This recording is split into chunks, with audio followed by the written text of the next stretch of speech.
Hello all of you. अभी हम लोग डिस्कस करने वाले हैं डेटाबेस कनेक्टिविटी। डेटाबेस कनेक्टिविटी का मतलब है कि किसी भी डेटाबेस फाइल को पाइथन कोड के साथ आप कनेक्ट कर सकते हो और इस पाइथन कोड के हेल्प से हम लोग डेटाबेस के ऊपर कुछ ऑपरेशन परफॉर्म कर सकते हैं। जैसे रिकॉर्ड सेलेक्ट कर सकते हैं, रिकॉर्ड को अपडेट किया जा सकता है, न्यू रिकॉर्ड आप इंसर्ट कर सकते हो या रिकॉर्ड को डिलीट कर सकते हो। तो इस तरह के कुछ ऑपरेशंस अभी हम लोग डिस्कस करने वाले हैं।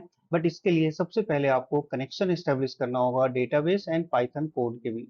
तो इस डेटाबेस को एस्टेब्लिश करने के लिए एक इंटरफेस की रिक्वायरमेंट होगी और वो इंटरफेस है आपका mysql डॉट कनेक्टर्स। इसके अंदर बहुत सारे मेथड्स होते हैं। इस मेथड्स के हेल्प से हम लोग कनेक्शन एस्टेब्लिश करेंगे और इसके ऊपर कुछ ऑपरेशंस को परफॉर्म करेंगे। तो वन बाय वन डिस्कस कर लेते हैं। सबसे पहले आपको एक कनेक्ट मेथड यूज करना है। कनेक्ट मेथड का मतलब होता है कि ये डेटाबेस फाइल और पाइथन प्रोग्राम के बीच में कनेक्शन एस्टेब्लिश करता है। इसके लिए आपको ये 4 पैरामीटर इसमें पास करने होंगे। होस्ट नेम का मतलब है जो डेटाबेस आपने कॉन्फ़िगर किया हुआ है उस होस्ट का नेम क्या है। जनरली ये लोकल होस्ट बाय डिफॉल्ट होता है, तो आप लोकल होस्ट यहाँ यूज कर सकते हो या इसका कोई आईपी एड्रेस है तो आप यूज कर सकते हो। बाय डिफॉल्ट आपको लोकल होस्ट यूज करना चाहिए। एग्जाम में भी आपको लोकल होस्ट राइट करके आना चाहिए। ओके। उसके बाद डेटाबेस का यूजर नेम यानी यूजर आईडी एंड पासवर्ड आपको असाइन करना होता है। जब आपने माई एसक्यूएल सॉफ्टवेयर इंस्टॉल किया होगा तो उस समय जो यूजर नेम और पासवर्ड आपने असाइन किया होगा वो यूजर नेम या यूजर आईडी और पासवर्ड यहाँ पे आपको राइट करना होगा। एग्जाम के पॉइंट ऑफ व्यू से कुछ भी आप यहाँ पे राइट कर सकते हो, डमी यूजर नेम और पासवर्ड राइट कर सकते हो। और ये डेटाबेस नेम का मतलब है डेटाबेस की फाइल जिस फाइल के साथ आप कनेक्ट करना चाहते हो उस फाइल का नेम आपको राइट करना है। ठीक है। तो ये यदि सक्सेसफुली आपने 4 पैरामीटर पास कर लिया तो इसका मतलब है कि डेटाबेस फाइल और पाइथन के बीच में ये कनेक्शन एस्टेब्लिश हो जाएगा। अब एक बार कनेक्शन एस्टेब्लिश हो गया तो उसके बाद आप रिकॉर्ड सेलेक्ट कर सकते हो। रिकॉर्ड सेलेक्ट करने के लिए नेक्स्ट मेथड आपको यूज करना होता है, ये है आपका कर्सर। कर्सर का मतलब है ये हमें ये फैसिलिटी प्रोवाइड करता है कि इस कर्सर के हेल्प से आप एसक्यूएल की क्वेरी एग्जीक्यूट कर सकते हो। इसीलिए सबसे पहले कर्सर मेथड आपको डिफाइन करना होगा और इसके हेल्प से हम लोग क्वेरी को एग्जीक्यूट करेंगे। और वो क्या क्वेरी एग्जीक्यूट करोगे, वो क्वेरी आपको एग्जीक्यूट मेथड के अंदर पास करना होता है। एग्जाम्पल से अभी हम लोग समझेंगे। यानी एग्जीक्यूट मेथड के अंदर आपको क्वेरी पास करना होता है जिस क्वेरी को आप एग्जीक्यूट करना चाहते हो। ये ऑपरेशन की हम लोग बात कर रहे हैं, जो ऑपरेशन आप करना चाहते हो इससे रिलेटेड क्वेरी आप यहाँ पे एग्जीक्यूट मेथड के अंदर पास करोगे। ओके। और ये कर्सर इसको एग्जीक्यूट करेगा। फेच वन का मतलब है कि ये सिंगल रिकॉर्ड को डिस्प्ले करेगा। फेच ऑल का मतलब है कि उस टेबल के अंदर जितने भी रिकॉर्ड्स होंगे सभी रिकॉर्ड को डिस्प्ले करेगा। और फाइनली आपको कनेक्शन को क्लोज करना होता है। तो इस तरह से 5 मेथड्स आप यूज करके डेटाबेस कनेक्टिविटी एस्टेब्लिश कर सकते हो। हम लोग एग्जांपल से इसको इन डिटेल समझते हैं। इस एग्जाम्पल में हम लोग लर्न करने वाले हैं सिलेक्ट ऑपरेशन। सिलेक्ट ऑपरेशन का मतलब है कि आप डेटाबेस से रिकॉर्ड को कैसे सिलेक्ट करोगे, ये अभी हम लोग लर्न करने वाले हैं। तो सबसे पहले आपको इस तरह से कनेक्टर को इंपोर्ट करना है। उसके बाद कनेक्ट मेथड को आप कॉल करोगे और इसको एक वेरिएबल के साथ मैंने इस तरह से असाइन किया है। CONN वेरिएबल नेम है, कोई भी वेरिएबल नेम लिया जा सकता है। और इसके 4 पैरामीटर आपको इस तरह से पास करना है। होस्ट लोकल होस्ट मैंने पास किया है, यूजर का नेम मैंने यहाँ पे रूट लिया है, बाय डिफॉल्ट रूट होता है। पासवर्ड आप पास कर सकते हो और डेटाबेस का नेम जिस डेटाबेस से आप कनेक्टिविटी करने जा रहे हो।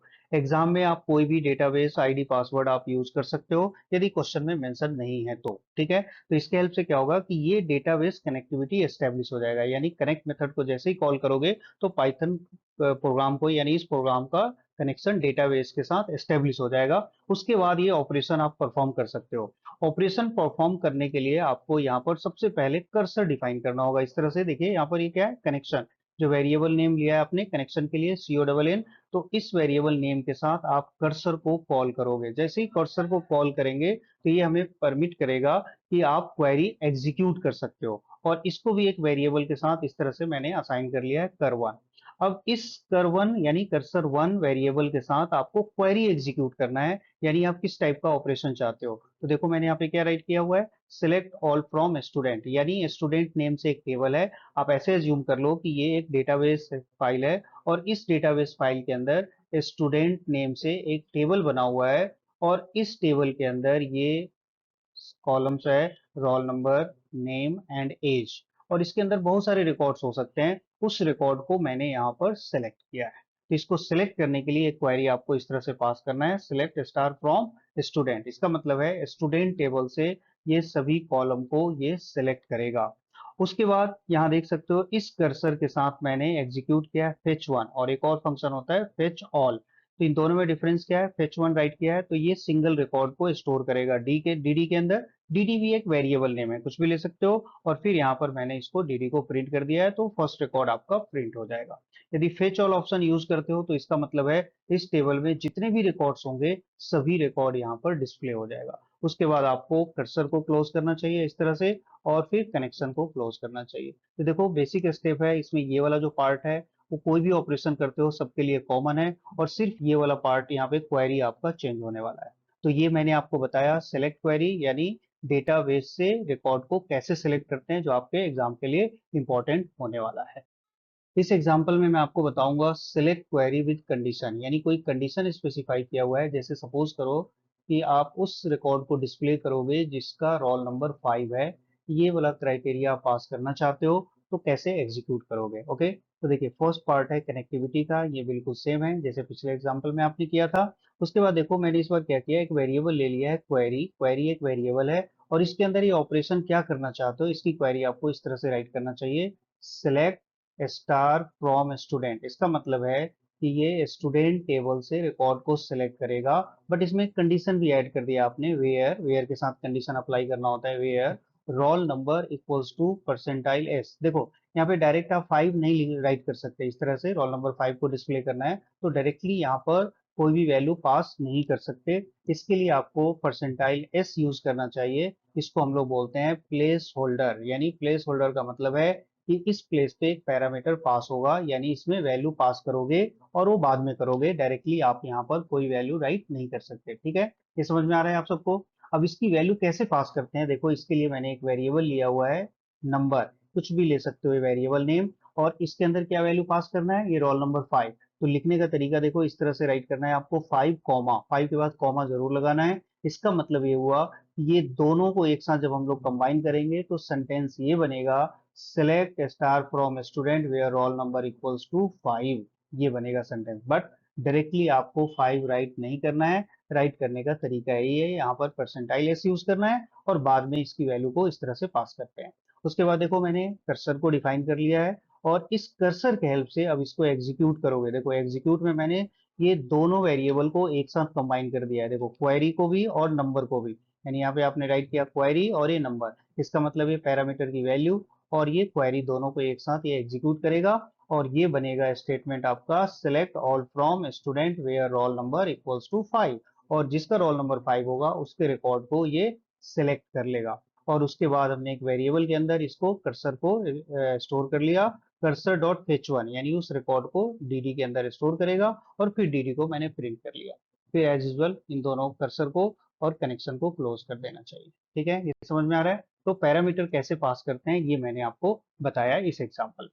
इस एग्जाम्पल में मैं आपको बताऊंगा रिकॉर्ड को कैसे अपडेट करते हैं। जैसे सपोज करो टेबल है roll number, name and age, और इस टेबल के अंदर एक रिकॉर्ड है रोल नंबर 5, नेम है अशोक और एज है 20।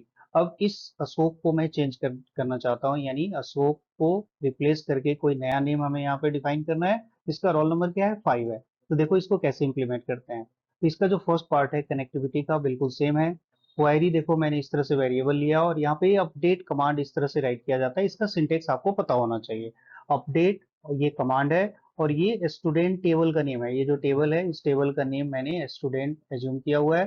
तो इस स्टूडेंट टेबल में ये जो नेम है ये क्या है, कॉलम का नेम होगा। देखो इस कॉलम की वैल्यू को आप चेंज करना चाहते हो, सेट करना चाहते हो, सेट भी कमांड है, तो इस तरह से सेट कॉलम का नेम, और यहाँ पर ये वैल्यू आपको पास करना होगा। तो डायरेक्ट जैसा कि मैंने आपको बताया डायरेक्ट वैल्यू पास नहीं कर सकते इस क्वेरी में, तो आपको यहाँ पर परसेंटाइल एस प्लेस होल्डर इस तरह से राइट करना चाहिए। और साथ ही एक क्राइटेरिया भी दिया हुआ है, कंडीशन भी दिया हुआ है, where roll number equals to percentile S, यानी जिसका रोल नंबर इसके साथ मैच होगा सिर्फ उसी का नेम चेंज होगा। यदि आप क्राइटेरिया नहीं पास करोगे तो क्या होगा, सबका नेम चेंज कर देगा। तो इस वजह से इसमें कंडीशन भी इस तरह से स्पेसिफाई किया जाता है। और यहाँ भी एक वैल्यू पास होगा रोल नंबर, जैसे रोल नंबर यहाँ 5 पास करेंगे, और यहाँ पर नेम आप पास करने वाले हो अमन, यानी इसका मतलब है ये अशोक की जगह क्या सेट हो जाएगा, अमन।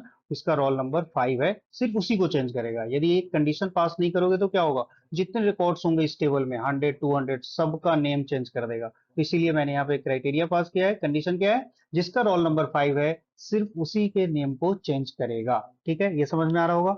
तो जहां भी यूजर से वैल्यू पास करवाना हो वहां पर परसेंटाइल एस हम लोग यूज करेंगे, डायरेक्ट वैल्यू इनपुट नहीं करेंगे। अब यहाँ देख सकते हो परसेंटाइल एस 2 टाइम पास किया हुआ है, तो इसका मतलब है 2 पैरामीटर इसमें पास होने वाला है। तो पैरामीटर के लिए देखो नंबर एक वेरिएबल लिया है, और यहाँ पर जो फर्स्ट पैरामीटर है देखो सीक्वेंस में आपको वैल्यू पास करना है।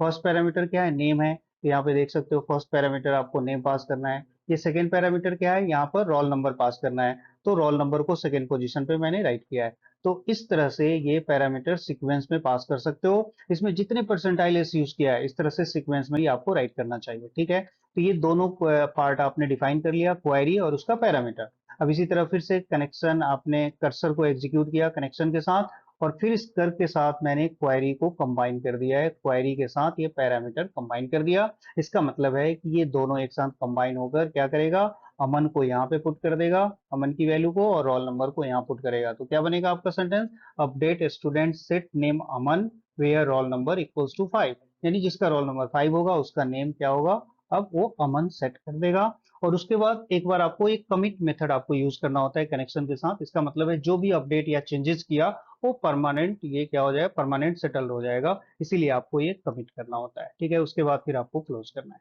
ओके, इस एग्जांपल में मैं आपको बताऊंगा न्यू रिकॉर्ड की एंट्री कैसे किया जाता है। टेबल का नेम स्टूडेंट है, और इस टेबल में roll number, name and age, ये 3 कॉलम्स है, और इसमें आपको एक नए रिकॉर्ड की एंट्री करके बताना है, राइट। तो देखो यहाँ पर इसका जो फर्स्ट पार्ट है कनेक्टिविटी का बिल्कुल सेम है जैसे पिछले एग्जांपल में किया था। और देखो क्वेरी यहाँ पर चेंज हो रहा है, इंसर्ट क्वेरी इस तरह से राइट किया जाता है, ये आपको पता होना चाहिए, इंसर्ट इनटू कमांड है। और ये क्या है, ये टेबल का नेम है, ये स्टूडेंट टेबल का नेम है जिस टेबल में आप रिकॉर्ड इंसर्ट करने जा रहे हो। और यहाँ पर मैंने ये भी मेंशन कर दिया है कि इसमें रोल नंबर, नेम और एज, ये 3 कॉलम की वैल्यू आप पास करोगे, तो इस तरह से आप राइट कर सकते हो। उसके बाद ये वैल्यूज, ये कमांड है, ये इस तरह से आपको राइट करना है। और इसमें देखो 3 कॉलम है, यानी 3 कॉलम के लिए वैल्यू पास करना हो तो 3 टाइम परसेंटाइल एस और परसेंटाइल एस आपको राइट करना है। जैसा कि मैंने पहले बताया हुआ है, डायरेक्ट वैल्यू यहाँ पर राइट नहीं कर सकते, तो इस तरह से आपको पैरामीटर प्लेस होल्डर पास कर देना चाहिए। उसके बाद देखो इसकी पैरामीटर मैंने यहाँ पे पास किया है, यहाँ पर ये देखो नंबर वेरिएबल का नेम है, और सीक्वेंस में पास करना है। देखो फर्स्ट ये परसेंटाइल एस किसके लिए है, रोल नंबर के लिए, सेकेंड नेम के लिए, थर्ड एज के लिए। तो इसी सीक्वेंस में आपको यहाँ वैल्यू पास करना है, यानी रोल नंबर 6, नेम क्या है राहुल, और एज मैंने 19 यहाँ पे पास किया है। ठीक है, उसके बाद फिर से यहाँ पे क्वेरी को आप सबसे पहले कर्सर को एग्जीक्यूट करोगे कनेक्शन के साथ। उसके बाद फिर यहाँ क्वेरी को हमने कंबाइन कर दिया है पैरामीटर के साथ, क्वेरी और नंबर को एक साथ कंबाइन कर दिया। और इस तरह से आपका स्टेटमेंट क्या बनेगा, insert into student role number name, values क्या बनेगा इसका 6, नेम क्या बनेगा राहुल, और एज क्या है 19। इस तरह से आपका रिकॉर्ड ये इंसर्ट होने वाला है। फिर आपको कमिट करना है परमानेंट सेव करने के लिए, और फिर इसको क्लोज कर देना चाहिए, दैट्स इट। इस एग्जाम्पल में मैं आपको बताने वाला हूँ रिकॉर्ड को डिलीट कैसे करते हैं, यानी टेबल का नेम स्टूडेंट है, इस स्टूडेंट टेबल से रिकॉर्ड को डिलीट करना है, पर्टिकुलर किसी एक रिकॉर्ड को मैं डिलीट करके बताऊंगा। तो इसके लिए सबसे पहले इसका जो फर्स्ट पार्ट है कनेक्टिविटी का, एज इट इज आपको राइट करना है। उसके बाद आप देखो मैंने यहाँ पर कर्सर डिफाइन कर लिया, आप इसको कहीं भी डिफाइन कर सकते हो यूज करने से पहले, तो देखो यहाँ भी डिफाइन किया जा सकता है। और उसके बाद आपको क्वेरी राइट करना है, क्वेरी का ये देखो सिंटेक्स याद होना चाहिए, डिलीट फ्रॉम, ये कमांड है, और ये स्टूडेंट क्या है, टेबल का नेम है जिस टेबल से आप रिकॉर्ड को डिलीट करना चाहते हो। और role number equals to percentile S, यानी यहाँ पर आपको एक पैरामीटर पास करना है, और जो भी वैल्यू आप पास करोगे उस रिकॉर्ड को ये डिलीट कर देगा। तो देखो पैरामीटर मैंने क्या पास किया है, 3। तो इसका मतलब क्या है कि जिसका रोल नंबर 3 होगा उस रिकॉर्ड को ये डिलीट करने वाला है। ठीक है, उसके बाद कर्सर के साथ इसको एग्जीक्यूट कर लो, क्वेरी और नंबर, ये एग्जीक्यूट हो जाएगा। फिर आपको कमिट यूज करना है, कमिट का मतलब है परमानेंट सेव हो जाएगा जो भी ऑपरेशन आपने परफॉर्म किया। उसके बाद जितने रिकॉर्ड के ऊपर ऑपरेशन परफॉर्म हुआ है उसको काउंट करना चाहते हो, तो कर्सर 1 डॉट रो काउंट, ये इस तरह से आप यूज करोगे तो काउंट करके बताएगा कि कितने रो इफेक्ट हुए, यानी कितने रिकॉर्ड के ऊपर ये ऑपरेशन परफॉर्म हुआ है, उसको आप इस तरह से काउंट कर सकते हो, राइट। उसके बाद फिर आपको क्लोज करना है, और दैट्स इट, आपका ये टास्क कंप्लीट हो चुका। ओके।